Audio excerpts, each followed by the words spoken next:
Assalamualaikum warahmatullahi wabarakatuh. Perkenalkan, saya Nisa Ramadhani dari kelas 2A D3TC dengan nomor BP 19010520 akan menjawab soal ujian akhir semester praktikum dasar telekomunikasi. Yang pertama yaitu jelaskan cara membangkitkan sinyal AM. Sebelumnya, sinyal AM itu adalah salah satu bentuk modulasi di mana sinyal informasi digabungkan dengan sinyal carrier berdasarkan perubahan amplitudonya. Amplitudo dari sinyal carrier ini divariasikan secara proporsional berdasarkan sinyal informasi. Untuk frekuensinya tetap konstan dan besarnya amplitudo dari sinyal informasi mempengaruhi besarnya amplitudo dari sinyal carrier tanpa mempengaruhi frekuensinya. Di sini adalah gambar dibangkitkannya sinyal AM dengan besar frekuensi dari carrier yaitu 455 kHz dan sinyal informasinya sebesar 10 kHz.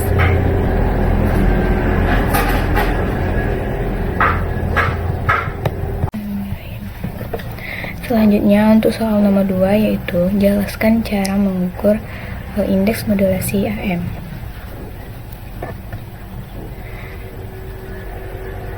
Untuk indeks modulasi AM ini kita mengetahui rumusnya yaitu M sama dengan EM max per EC max, di mana EM max ini adalah nilai maksimum dari sinyal informasi dan EC max adalah nilai maksimum dari sinyal carrier. Pada gambar ini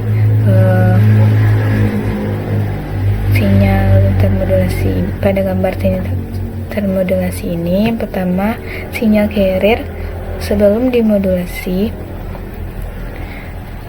lalu kita memberikan sinyal informasi maka menghasilkan sinyal termodulasi. Di sini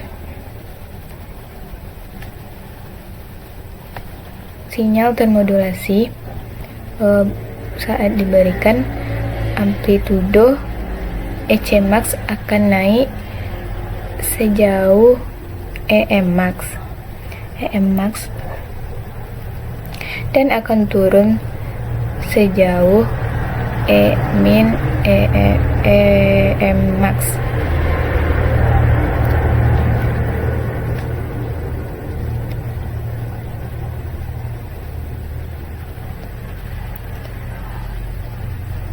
Selanjutnya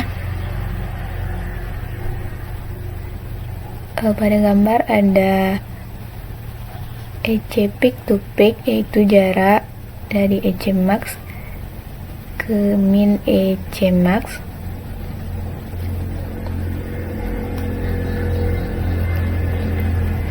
Dan untuk mencari indeks modulasi ini kita memiliki dua cara. Yang pertama yaitu kita harus mengetahui nilai EM max dan EC max-nya. Pada video praktikum kita mendapatkan nilai EM max satunya 530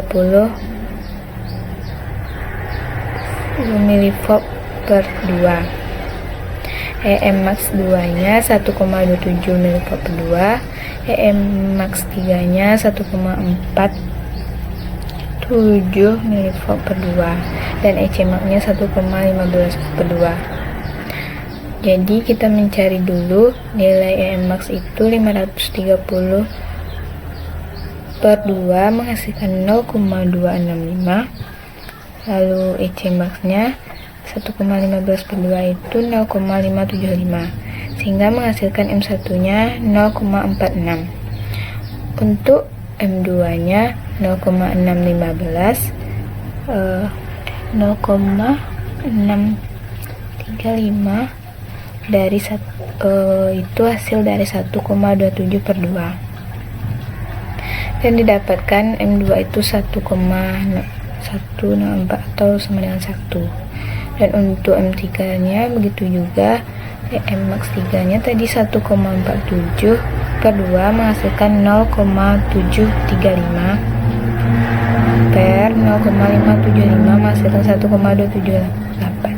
Berarti M3 nya 1,278. Dan untuk cara kedua itu di sini pada gambar ada Vmax dan Vmin. Cara kedua itu memiliki rumus Vmax dikurang Vmin per Vmax ditambah Vmin. Seperti kita sudah menghitung di sini. Berarti untuk M1 nya Vmax 1 dikurang Vmin 1 per Vmax 1 ditambah Vmin 1 mendapatkan 0,5. Begitu juga dengan M2 caranya sama dan M3.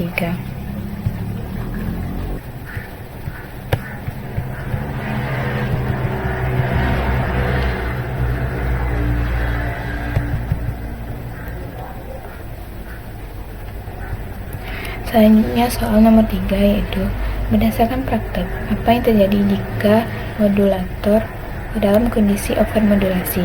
Jelaskan pengamatan Anda pada domain waktu dan domain frekuensi. Jika indeks modulasi memiliki nilai lebih dari 1, maka akan terjadi overmodulasi seperti pada gambar ini.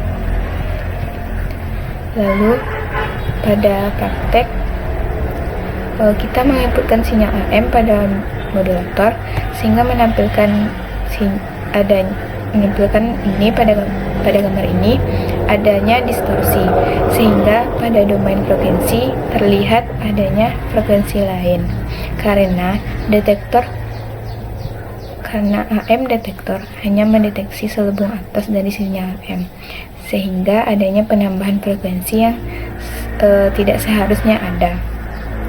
Untuk pada domain waktu terlihat bentuk sinyalnya cacat. Inilah yang menyebabkan frekuensi lain pada spektrum frekuensi. Selanjutnya soal nomor 4, yaitu jelaskan cara membangkitkan sinyal FM. Pada FM ini kita menggunakan voltage control oscillator atau VCO. Di sini adalah inputnya informasi dan output FM. Inilah adalah gambar bloknya. Untuk kita membangkitkan sinyal FM itu, pertama kita harus menghubungkan semua ground dari sumber dan ground dari alat. Lalu setelah itu kal B dihubungkan ke sumber tegangan. Setelah itu channel A ke output FM.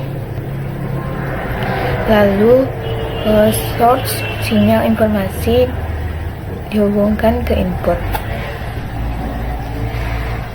Setelah kita mengatur semua itu, maka akan menghasilkan tampilan seperti ini. Ini adalah osilasi sinyal yang dibangkitkan. Dari hasil osilasi ini dapat membuktikan bahwa rangkaian modulator FM adalah rangkaian osilator. Selanjutnya yaitu soal nomor 5, jelaskan cara mengukur deviasi frekuensi pada FM. Sebelumnya kita mau tahu dulu deviasi frekuensi itu adalah proses menumpangkan sinyal informasi pada sinyal pembawa sehingga frekuensi pada gelombang pembawa berubah sesuai perubahan simpang gelombang sinyal informasi. Untuk menentukan pengukuran deviasi frekuensi, kita terlebih dahulu harus menentukan sinyal informasi itu dalam bentuk rektangular atau persegi. Karena jika dalam sinus, kita tidak tahu frekuensi mana yang akan kita cari. Lalu untuk deviasi pada gambar ini terlihat garis biru bentuk persegi. Kenapa harus persegi? Karena nantinya akan menghasilkan dua kondisi, yaitu low dan up. Pada gambar ini ada yang melengkung, tapi kita mengambil yang datarnya.